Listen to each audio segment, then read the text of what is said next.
జరిగిందంతా కూడా వీళ్ళిద్దరు మ్యాట్రిమోనియల్ హౌస్ ఒక్కరోజు కూడా రాజమండ్రిలో వీళ్ళిద్దరు కలిసి లేరు, వైఫ్ అండ్ హస్బెండ్. బట్ ఎవరైతే వాళ్ళ హస్బెండ్ యొక్క మదర్ అండ్ ఫాదర్ ఇద్దరు సిస్టర్స్ ఉన్నారో వాళ్ళ నలుగురిని కూడా ఎఫ్ఐఆర్లో ఇరికించడం జరిగింది. This is what happening in 498 cases. పోలీసులు వారు కూడా ఆలోచించకుండా ఈ ఎఫ్ఐఆర్లో ఇదంతా జరిగి 1.5 year వరకు అవుతుంది. ఇదంతా జరిగి రాజమండ్రి పోలీస్ స్టేషన్లో 498A and section 3 and 4 of the dowry prohibition act అనేది ఈ టోటల్ ఫ్యామిలీ మీద పెట్టడం జరిగింది.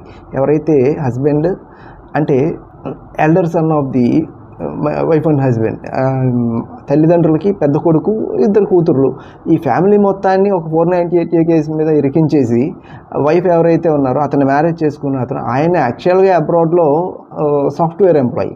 ఆయన అబ్రాడ్లో చేసుకుంటున్న ఆయన ఈ మ్యారేజ్ గురించి రాజమండ్రిలో జస్ట్ మ్యారేజ్ మాత్రమే జరిగింది. అబ్బాయి యొక్క పేరెంట్స్ జరిగింది అంతా కూడా